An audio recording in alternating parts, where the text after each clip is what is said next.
Hi everybody, welcome back to my channel. In this video, we're going to be looking at some words that have a very difficult translation in other languages. In some cases, you might have a translation, but it might be a little bit too stretched out. So I want to be sure to teach you how to use correctly with the right meaning these specific words that might be untranslatable in your specific language.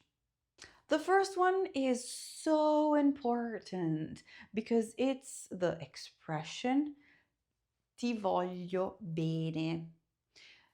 This is very important because you can have a very different meaning because it's a special expression. It's something that we Italians use a lot, and we use it to communicate that we love another person without really loving them, if that makes sense.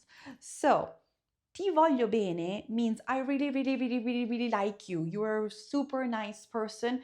And it's as if I'm saying that I love you in English, but it doesn't have that same strength. For Italians, ti amo expresses love. So romantic love is going to be expressed with the words ti amo.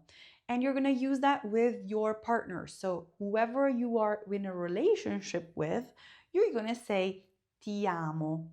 But with family, with friends, even with my own children, I would use ti voglio bene, which for me has the same power of the English ti amo. Okay? But it identifies a relationship that is not romantic. Okay? So it's as if you had two ways. You love your friend, you use ti voglio bene. You love your partner, you use ti amo. Let's look at some examples. Io voglio molto bene ai miei amici Gino e Laura. So I really care deeply about them. In English, you could say I love them, but in Italian, you would say voglio bene, okay? The second word is abbiocco. This word describes a sudden feeling of sleepiness. This is usually what you feel right after a big Italian meal. So pretend to be at Nonna's house. She just cooked a lot of food for you and you ate all of it and you're like, oh my God, I'm gonna just stay here and sleep and just fall asleep. So I guess you could translate it to like food coma, but it's that sense of sleepiness that you have once you're happy, you're satisfied, you have lots of food in your body, and you just feel like going to sleep. Okay? That's usually me after almost every nice Italian meal. You know, you just feel like you want to go and take a nap. Why not? You can go and have a pisolino next time you have an abbiocco. The next word is spaghettata. I'm sure you recognize the word spaghetti in it. This is a super Italian word, and it simply means a nice, full, big plate of spaghetti, often shared with people in a very casual way. So, for us Italians, making spaghetti is like super quick and basic. So if there's one dish that for us it's easy to make, it's spaghetti. And every Italian household has spaghetti available 24 hours a day. So whenever we don't know what to cook, we'll go with something easy and we'll go with spaghetti. And spaghettata has that feeling of like eating it and sharing it with friends. Usually we would have spaghetti, aglio, olio, e peperoncino. Have you ever had them? Let me know in the comments.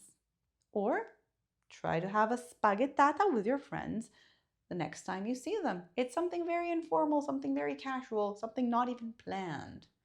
For example, che fame. Ci facciamo una bella spaghettata. And yes, this is the hand gesture for me rolling the spaghetti and eating them. The next one is a little bit tricky, and it's tizio, caio, e sempronio.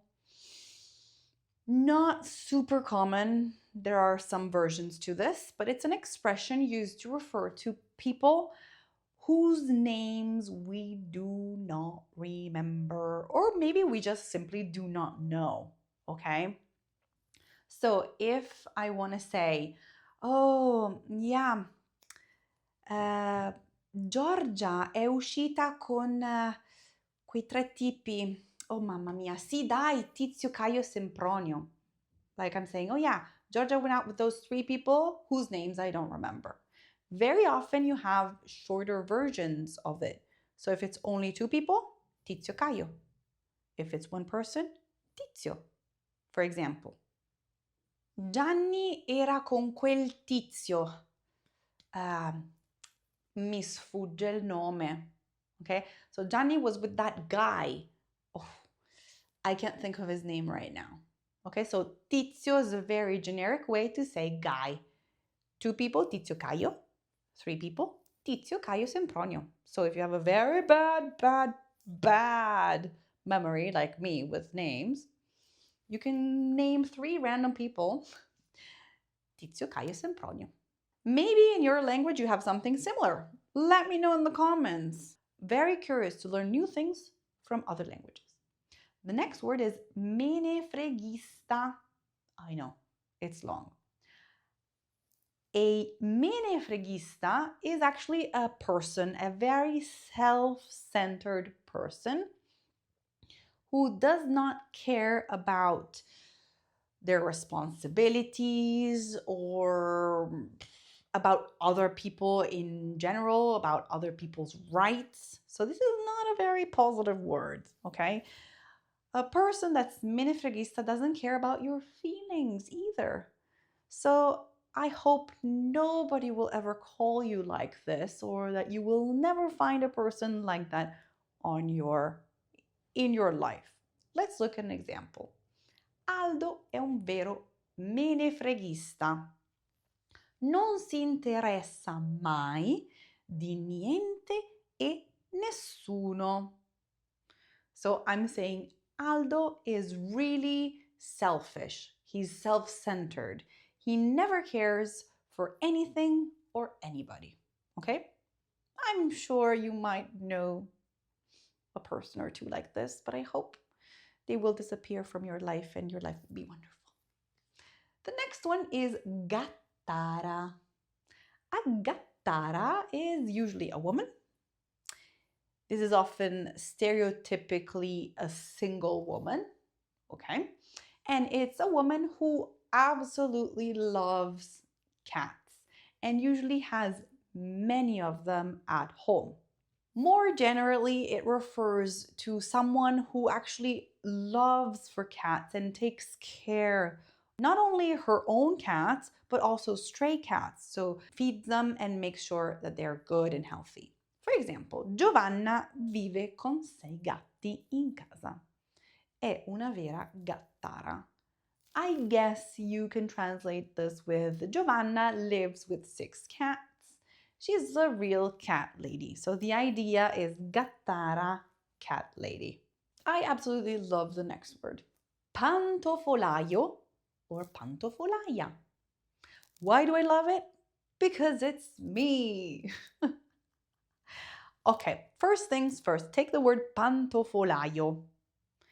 You have the word pantofola or pantofole, which means slippers. So le pantofole, slippers. I'm a big fan of slippers. I love them.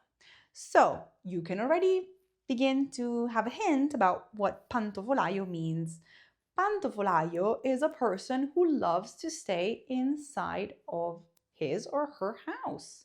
Okay? So if I say io sono una pantofolaia, you know that what I like to do is to stay home, probably on the couch, enjoying a book or watching something on TV. So a home folk or a couch potato could be translated with pantofolaio, pantofolaia. Are you a pantofolaio? Let me know in the comments. I'm sure you have heard about this next one. It's apericena. So this is into like Italian culture. If you look at the word apericena, you begin to immediately understand what it could mean. Aperitivo, cena. If you put the two words together, you have apericena. And it's something that's very common in Italian. And it's basically when you go for a happy hour, so for un aperitivo, but it's a very long aperitivo and it goes to dinner time. Okay? So usually it's a very extended happy hour that also replaces dinner. So it's not like you have apericena and then you also have dinner. No. Apericena is aperitivo plus cena. Okay? Usually you go around 6:37 in a cafe where they offer you a very rich buffet of food and you usually pair it up with a cocktail or a nice glass of wine or a beer or something to drink with, okay? It can be very long, so it can start at 6:30 and it can end like at 9:30, okay? It's something that we enjoy a lot to do, also the younger generations. So I hardly ever go to an apericena because I have children and usually my children are already in bed by 9. But when I was young, I enjoyed it a lot. So now that you have leveled up your Italian with these fun words that sometimes cannot really be translated into your own language, you can now start using them correctly in Italian. So why don't you write a sentence with one of them in the comments below? I will read it and check it and give you some feedback if there are some mistakes. Or if you find other words that are basically impossible to translate from Italian to your language, write them in the comments. I'm always happy to learn something new. This is it for today. I hope you enjoyed this video. Please sign up to my YouTube channel. It's completely free for you and it really helps me. This is it for today. I'll see you next week. Mwah. Ciao.